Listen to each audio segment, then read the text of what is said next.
नमस्कार, बहुत स्वागत आपका। सच बे धड़क देख रहे हैं आप, आपके साथ में पूनम। भजनलाल शर्मा सरकार ने मां यानी मुख्यमंत्री आयुष्मान आरोग्य योजना को अब सही मायनों में सरहद पार पहुंचा दिया है।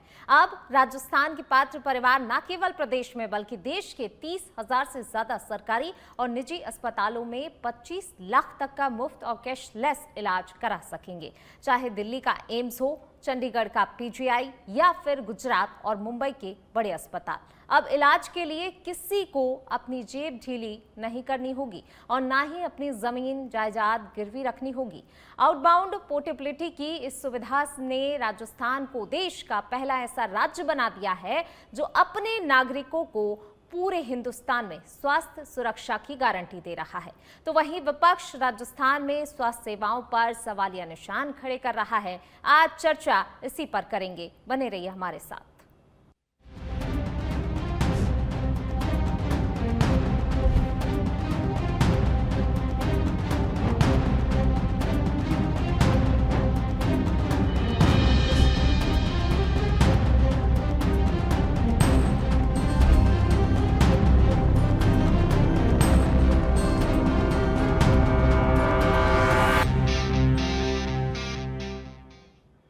हेल्थ सेक्टर में सरकार का मास्टर स्ट्रोक करेंगे आज इसी पर चर्चा के लिए तमाम मेहमान भी हमारे साथ जुड़ गए हैं। उनका परिचय सबसे पहले आपसे करा देती हूं। कांग्रेस से राजकुमार शर्मा जी हमारे साथ जुड़े हुए हैं। सर, बहुत स्वागत आपका। साथ ही राजनीतिक विश्लेषक श्याम सुंदर शर्मा जी हमारे साथ जुड़ गए हैं। सर, बहुत स्वागत आपका। और अब से कुछ ही देर बाद बीजेपी से मनीषा सिंह जी भी हमारे साथ जुड़ेंगे, उनसे भी सवाल पूछेंगे। लेकिन फिलहाल पहले राजकुमार जी, मैं आपका रुख करना चाहूंगी। सरकार का ये बड़ा कदम कह सकते हैं, लेकिन आप इसे कैसे देखते हैं? विपक्ष कैसे देखता है इस पहल को, इस कदम को? नुपुर जी, राजस्थान के सब लोगों का भला होना चाहिए। कांग्रेस पार्टी का पहले भी स्टैंड क्लियर था, आज भी क्लियर है। राजस्थान की पूर्ववर्ती सरकार अशोक गहलोत जी के नेतृत्व में मेडिकल क्षेत्र के अंदर राजस्थान में अशोक गहलोत जी ने बहुत बेहतर काम किए। हिंदुस्तान के अंदर मेडिकल क्षेत्र के अंदर बहुत बड़ी लाइन खींची और उसकी तारीफ WHO ने भी कोरोना के अंदर की और देश के प्रधानमंत्री ने भी हमारी यहाँ तारीफ की। ये अशोक गहलोत जी वो अशोक गहलोत जी हैं जो कांग्रेस के नेता हैं, जो राजस्थान के पूर्व मुख्यमंत्री हैं, जो गरीब की नब्ज को समझते हैं। वो जानते हैं गरीब का दर्द क्या होता है। जब वो पहले मुख्यमंत्री थे तब उन्होंने गरीबों के लिए हिंदुस्तान राजस्थान में निःशुल्क दवाइयां फ्री की थी, निःशुल्क दवाइयां फ्री की, निःशुल्क टेस्ट फ्री किए और इंसानों की दवाई और टेस्ट के साथ साथ जानवरों की भी दवाइयां और टेस्ट फ्री किए। उनको लगा कि राजस्थान में अभी और कमियां हैं। उन्होंने अपने कार्यकाल के अंदर 25 लाख रुपए का चिरंजीवी स्वास्थ्य बीमा लोगों के लिए किया।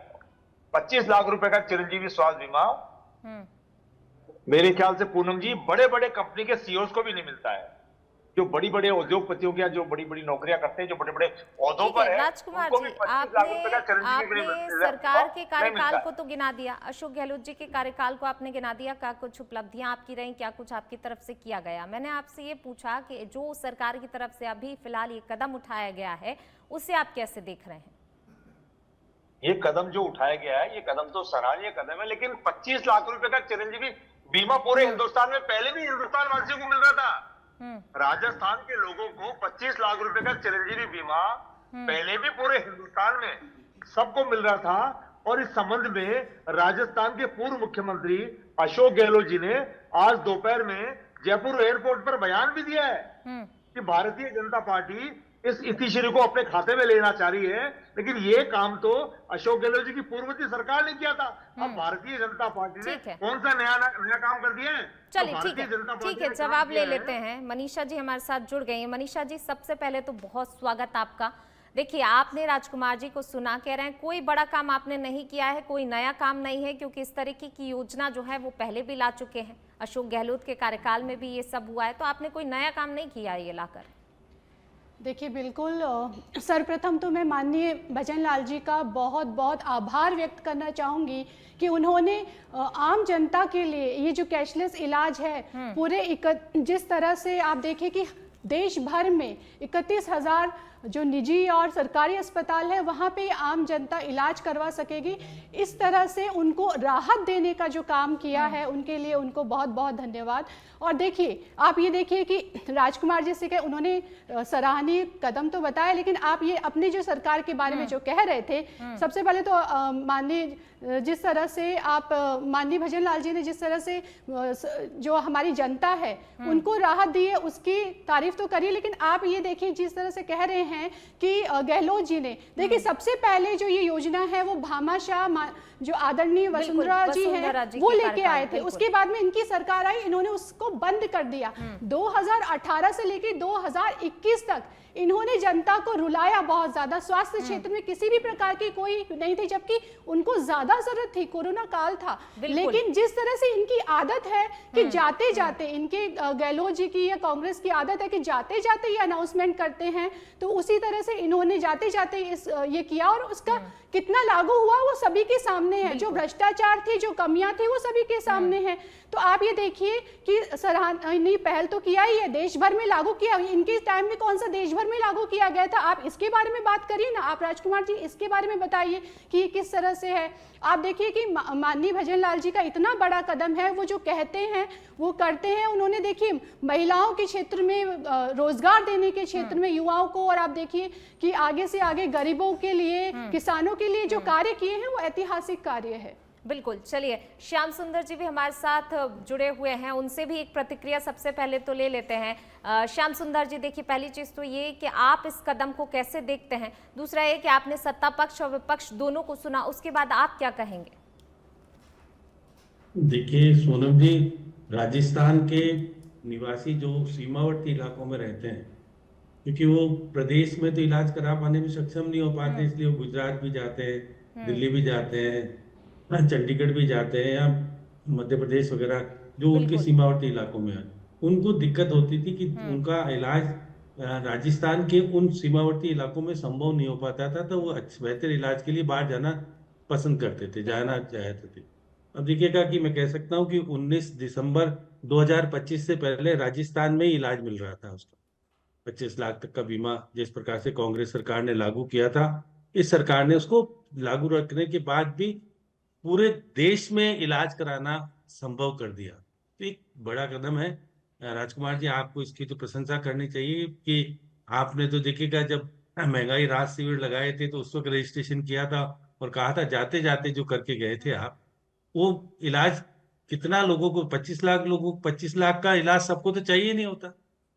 25 लाख की लिमिट इसलिए की जाती है जो गंभीर बीमारी होती है उसके अंदर इलाज संभव हो सके। देखिएगा निश्चित तौर पे जिस प्रकार से अभी मैं देख रहा था कि करीब राजस्थान में 1000 लोगों को 3 महीने में इलाज मिला है। बाहर के राज्यों में 15 राज्यों में जिस प्रकार से इलाज कराने की है योजना, और अगर गुजरात में सबसे ज्यादा 849 लोग गए हैं इलाज कराने, 2 करोड़ रुपए खर्च किया है राजस्थान सरकार ने। हरियाणा में 223 लोग गए, 47 लाख रुपए खर्च किया है। मध्य प्रदेश में 66 गए हैं जिसमें 11 लाख दिया है। दिल्ली में 29 गए हैं और उसमें भी 13 लाख दिया है। यूपी में 10 लोग गए हैं, 1 लाख दिया है। पंजाब में 9 लोग गए, महाराष्ट्र में 9 लोग गए, 2-2 लाख रुपए खर्च किया है। असम में 3 लोग गए, हिमाचल में 3 लोग गए, छत्तीसगढ़ में से इस प्रकार से इलाज कराने बाहर गए हैं, क्योंकि वो सीमावर्ती इलाके होते हैं, उनको जरूरत होती है कि वहाँ पास के अच्छे इंस्टीट्यूट है उसमें इलाज हो पाता है। क्योंकि ये बात भी सही, सबसे ज्यादा 118 गंभीर बीमारी जो दिल की बीमारी होती है उसके तहत गए, 1 करोड़ रुपए का इलाज संभव हो पाया है। क्रोनिकल हीमोफीलिया जो किडनी का बीमारी है, 136 लोगों के डायलिसिस हुई है, जिसमें 2,91,000 खर्च किए। गुर्दे की पथरी की बीमारी में 42 मामले हुए। और देखिए सीजरियन डिलीवरी 41 गर्भवती महिलाओं को 5 लाख का मिला है। ये सब चीजें संभव हो पाई है। इसके लिए तो देखिए निश्चित तौर पे राजकुमार जी, आप भी जानते हैं कि राजस्थान के सीमावर्ती इलाकों में इस तरह की सुविधा नहीं है, इसलिए बाहर के राज्यों में जो ठीक ठाक जगह है जहाँ पर लोग पसंद करते हैं जाना इलाज कराने के लिए, अगर वहां पर आयुष्मान देखिएगा जो कार्ड था प्रधानमंत्री वाला, उससे 5 लाख तक का ही संभव था। लेकिन मुख्यमंत्री जी ने जो मुख्यमंत्री आयुष्मान आरोग्य बिल्कुल एक योजना कार्ड दिए, उसके माध्यम से अब ये संभव है कि 25 लाख तक का इलाज आप बाहर के राज्यों में करा पाएंगे। और 15 राज्य करीब हैं जो कि राजस्थान के लोग वहीं जाते हैं, ज्यादा बाकी लोग तो जाते नहीं। लेकिन ये सब चीजें एक गरीब के लिए इलाज हो जाता है तो फिर निश्चित रूप से किसान भी हो चाहे बाकी के लोग हो तो उसको घर बेचना नहीं पड़ता, खेती की जमीन नहीं बेचनी पड़ती।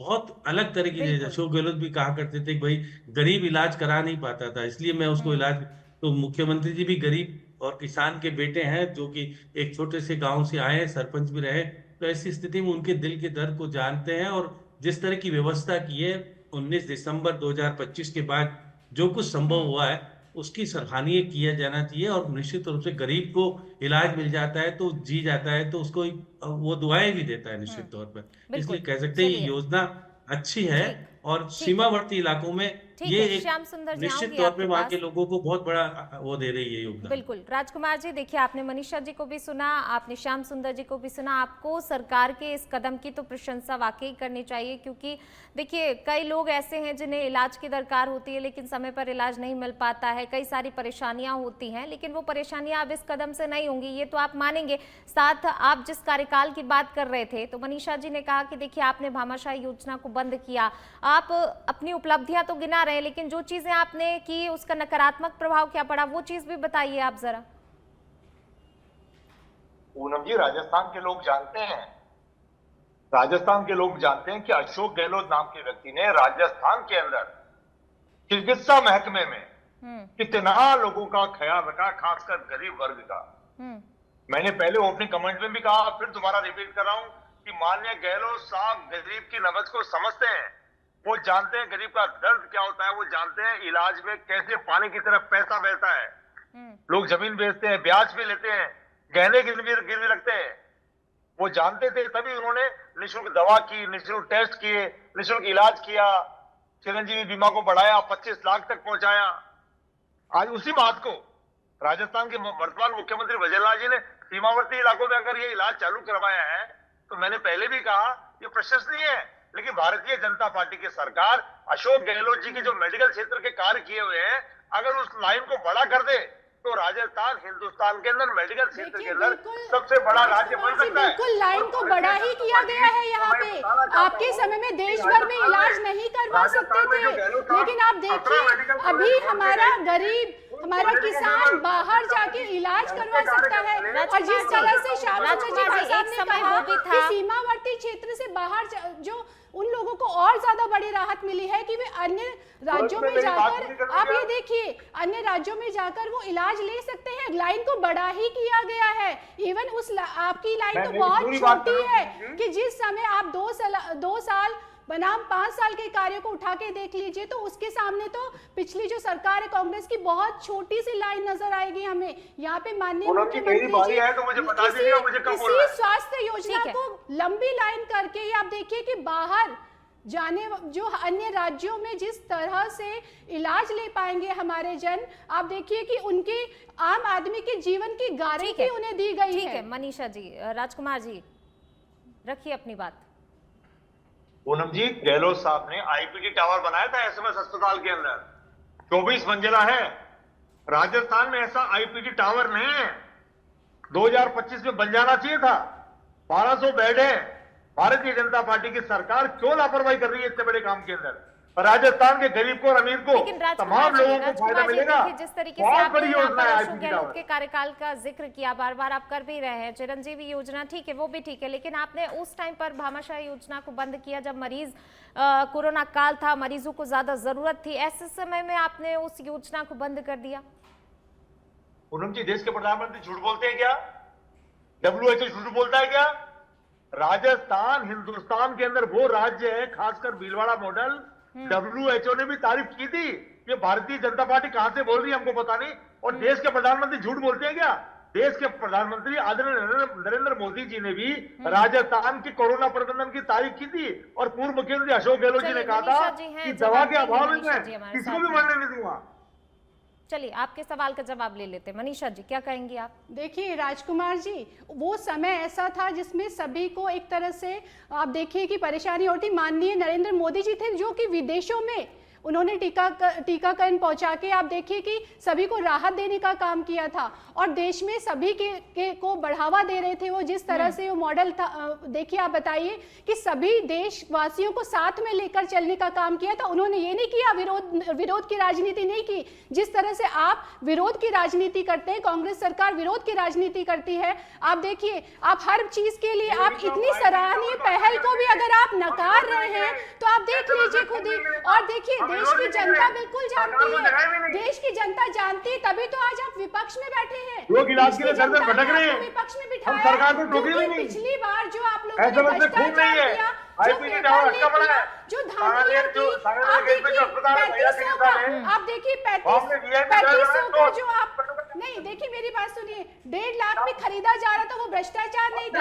सिलेंडर्स के क्या हाल थे वहाँ पे? दवा नहीं है, इलाज नहीं है, क्या आरजीएचएस के तहत ना दवाइयां मिल रही है, मेडिकल स्टोर वालों का 800 करोड़ रुपए से ऊपर का अटका हुआ है। राजकुमार जी, किस तरह से मनीषा जी एक सवाल का, कोरोना में ठीक है राजकुमार जी जवाब लेती हूँ। मनीषा जी एक चीज का और जवाब दे दीजिए। आप जो हैं इतनी बड़ी योजना के तहत राहत पहुंचाने की बात कर रही हैं, लेकिन वहीं दूसरी ओर अगर देखा जाए अस्पतालों का कहना है अस्पतालों का बकाया भुगतान बाकी है, उसको लेकर क्या कहेंगी? ऐसे में फिर इस योजना को आप ला रहे हैं, ऐसे में तो फिर अगर अस्पताल में मरीज परेशानी होंगे। बिल्कुल पूनम, आप कह रहे हैं आरजीएचएस की बात कर रहे हैं, लेकिन यहाँ देखिए कि वहाँ बंद नहीं किया गया है, यहाँ पे कोई सुविधा बंद नहीं हुई है। आप देखिए कल ही 21,000 रोगी आए हैं, 29,000 टीआईडी जनरेट हुआ है, आप ये देखिए। और यहाँ पे देखिए ये गलत फैलाया जाए, उसके बाद में आपको देखो ऐसा कुछ नहीं है। जो भ्रष्टाचार और धांधली करेगा तो देखिए राजस्थान जो भ्रष्टाचार धांधली करेगा तो देखिए यहाँ पे माननीय भजन लाल जी बिल्कुल उस पे लगाम लगाएंगे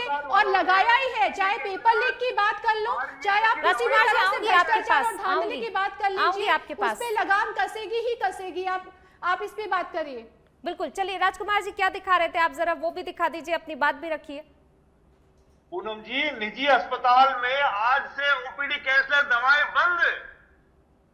देखिए जिस तरह से बिल बढ़ा ये राजस्थान सरकार है, जो धांधली भ्रष्टाचार होगी, मैं अभी भी कह रही हूँ, जहाँ पे भ्रष्टाचार होगा, जहाँ धांधलियां होगी और गरीब जनता के साथ में खिलवाड़ होगा, वहाँ पे नहीं, देखिए वहाँ पे इस चीज पे लगाम कसेगी। और माननीय भजन लाल जी हमेशा आम नागरिक के साथ है, आम जनता के साथ में है। आप देखिए अगर उनके साथ में उनके, ठीक है चलिए आऊंगी आपके पास। श्याम सुंदर जी, जिस तरीके से देखिए यहाँ पर एक तरफ सरकार इस योजना को लेकर के जो है कह रही है कि मरीजों के लिए अब बहुत बड़ी बात है, मरीजों को अन्य राज्यों में भी इलाज मिल सकेगा, ठीक है, ये सराहनीय कदम है, आपने भी कहा, हम सब भी मानेंगे। लेकिन वहीं दूसरी ओर जो अस्पतालों का बकाया भुगतान है उसको लेकर क्या कहेंगे? यहाँ पर एक तरफ सरकार एक हाथ से तो चलिए मदद कर रही है, लेकिन कहीं ना कहीं अगर अस्पताल मना कर देते हैं, ऐसी स्थिति बनी रहती है, तो फिर ऐसे में तो मरीज परेशानी होंगे। पूनम जी, निश्चित तौर पर निजी अस्पतालों में किस प्रकार का मामला हुआ था, राजकुमार जी आपको पता है, आपके जमाने में किस तरह से इलाज हो रहा था, किस तरह से पैसा उठाया जा रहा था, उस पर चेकआउट करने की जरूरत तो है। और कुछ वित्तीय स्थितियां होती है कि पेमेंट जितना होना चाहिए नहीं हो पा रहा, इसलिए प्राइवेट अस्पताल ऐसा का। अभी आप बार बार कह रहे थे कि देखिएगा कि हाँ अभी हमारे यहाँ, अभी आप राइट टू हेल्थ की बात कर रहे थे, आपने राइट टू हेल्थ में किस प्रकार की स्थिति की जाते जाते आपने राइट टू हेल्थ लाए, उसके बाद नियम बना के नहीं गए, और नियम नहीं बनाए तो उसको लागू करवाना संभव नहीं। अब कांग्रेस की सारी योजनाओं को ये मौजूदा बीजेपी की सरकार लागू करे, ये तो संभव थोड़ी ना है। जरूरी थोड़ी ना कि हर योजना को उनको श्रेय दिया जाए। जैसे भी राजकुमार जी श्रेय ले रहे थे कि मुख्यमंत्री अशोक गहलोत ने 25 लाख तक का बीमा करके इलाज देने की कोशिश की थी, लेकिन देखिएगा उसको बंद तो नहीं किया। अब देखिए अंतर्राज्यीय स्तर पर अगर इलाज संभव किया है तो निश्चित तौर पर देखिएगा बार बार जो करें। देखिए राजस्थान में 2 साल में मैं देख रहा था इनके आंकड़े कि 37 लाख मरीजों को 7,500 रुपए का इलाज दिया है। इसका मतलब है कि इलाज तो जारी है। अब इलाज को आप अंतर जिला देखिए, अंतर राज्य जहां पर की सीमावर्ती इलाके के लोग नहीं आ पाते जयपुर, उनको अहमदाबाद पास पड़ता है। यदि वो देखिएगा मध्य प्रदेश के आसपास के इलाके में रहते हैं तो वो भोपाल जाना पसंद करते हैं, इंदौर जाना पसंद करते हैं, या फिर जैसे मथुरा उधर यूपी भरतपुर के आसपास के लोग अलग जगह चले जाते हैं। तो निश्चित तौर पर उन लोगों का इलाज श्याम सुंदर बेहतर जी, संभव एक हो और पाए। बात यहाँ पर आपसे समझना चाहूंगी। देखिए, इतने बड़ी कवर के साथ क्या राज्य इस वित्तीय ढांचे को इतने लंबे टाइम तक संभाल पाएगा? देखिए, संभालने की दिक्कत तो है ही नहीं जब आपने प्रावधान कर दिया। अब ये आईपीटी टावर की बार बार राजकुमार जी गुणगान कर रहे थे। वित्तीय प्रावधान तो नहीं किए थे अशोक गहलोत जी ने, तो वित्तीय प्रावधान नहीं किए तो आईटी टावर बनेगा कैसे? आपने क्या है कि यहाँ के देखिएगा कि जयपुर विकास प्राधिकरण की बात कर ले, नगर निगम की बात कर ले, हाउसिंग बोर्ड की बात कर ले, उनके माध्यम से आप पैसा दे रहे थे और उनके माध्यम से अगर आईपी टावर बन जाएगा, ये संभव होता है। और निश्चित रूप से उसके अंदर प्लानिंग तो बहुत अच्छी है कि वहां पर जिस प्रकार से निजी अस्पतालों में बेहतर इलाज और महंगे दामों पे होता है वो का वो लागू करना चाहते थे आप वहां पर आईपी टावर बना करके। देखिए, योजनाओं में लाभ कैसे मिले और प्राइवेट अस्पतालों को निजी अस्पताल सरकारी अस्पताल का मुकाबला कैसे कर पाए, ये देखिए संभव तो अच्छी चीज थी, लेकिन बिल्कुल। समय रहते हुए आपने वहां पर अगर वित्तीय प्रावधान नहीं किए तो बनता कैसे? तो निश्चित रूप से कहा जा सकता है जिस प्रकार से आप बार बार कहते कि 2 साल में 37 लाख मरीजों का इलाज हुआ है, 7,500 का भुगतान किया है, ये तो देखिए ऑन रिकॉर्ड है। अब 19 दिसंबर के बाद जो सीमावर्ती इलाकों में राजस्थान के लोग रहते थे वो बाहर कैसे इलाज करा पाए, जिससे नेम्स वगैरह जो है आसपास के लोग वहां जाते हैं तो उनको इलाज देने का जो प्रावधान किया गया है, और मैंने बता दिया 1,000 से अधिक लोगों का इलाज हुआ है, तो बता भी दिया कितने कितने लोगों का कितना पैसा खर्च किया है। तो देखिए, योजना का बेहतरीकरण करके अच्छी तरह से, अब देखिए वसुंधरा जी की बात करे थे, वसुंधरा जी ने 2 साल आगे का बीमा कर लिया था, इसलिए अशोक गहलोत उसको पसंद नहीं करता था।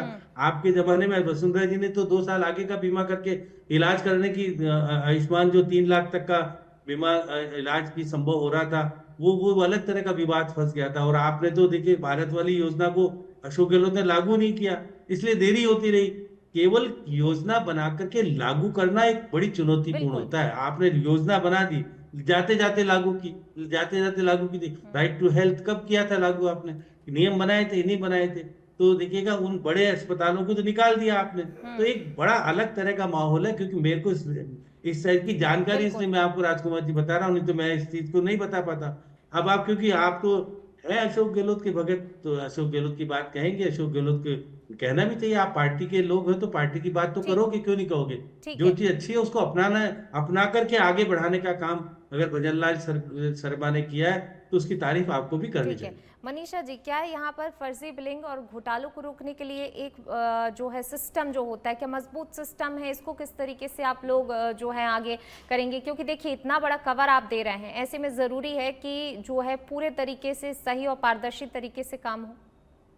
बिल्कुल बिल्कुल पूनम, इस पे बिल्कुल मैं निश्चित रूप से विश्वास दिलाती हूँ कि इसमें बिल्कुल पारदर्शी तरीके से काम होगा। गरीब जनता को कहीं भी परेशान होने की या आम जनता को कहीं भी परेशान नहीं होना पड़ेगा यहाँ पे, क्योंकि माननीय भजन लाल जी ने हमेशा, देखिए आप देखिए कि नियमों के साथ में उनको लागू करने का काम भी आप देखिए कि राजस्थान में आने के बाद में 34 नीतियाँ उन्होंने बनाई और उनको लागू करने का काम किया है। तो निश्चित रूप से ये भी होगा। आप देखिए कि ये इस तरह से नहीं है। आप देखिए माननीय भजन लाल जी जिस तरह से उन्होंने युवाओं को रोजगार की बात की तो उन्हें रोजगार मिला। आप देखिए कि किस तरह से अपराध पे रोक लगा है, 15% अपराध कम हुए। और आप देखिए कि गहलोत जी की तरह नहीं है जो जाते जाते योजना बनाए, कोई नियम नहीं, कोई वित्तीय प्रावधान नहीं। जिस तरह से उन्होंने जिलों की घोषणा की, कोई रोड मैप नहीं था। जिस तरह से उन्होंने, आप देखिए कि इलाज के लिए, राजकुमार जी आपका फाइनल कमेंट आपका। पूनम जी, राजस्थान के लोगों का भला होना चाहिए, राजस्थान के लोगों को इलाज मिलना चाहिए, बिल्कुल दवाई मिलनी चाहिए, टेस्ट फ्री मिलने चाहिए, खून भी मिलना चाहिए अस्पताल के अंदर। सरकार से निवेदन है राजस्थान के चिकित्सा महकमे को और मजबूत करें ताकि राजस्थान का भला हो सके। बिल्कुल, चलिए शुक्रिया आप सभी मेहमानों का इस चर्चा में शामिल होने के लिए। तो जाहिर सी बात है, जो योजना लाई गई है और इतना बड़ा सुरक्षा कवच जो दिया जा रहा है, जरूरी है कि आगे लंबे समय तक ये योजना इसी तरीके से चले और सभी मरीजों को जो जरूरतमंद हैं, जिन्हें दरकार है इलाज की, उन्हें इलाज मिले। फिलहाल मुझे दीजिए इजाजत, आप देखते रहिए सच पे धड़क। नमस्कार।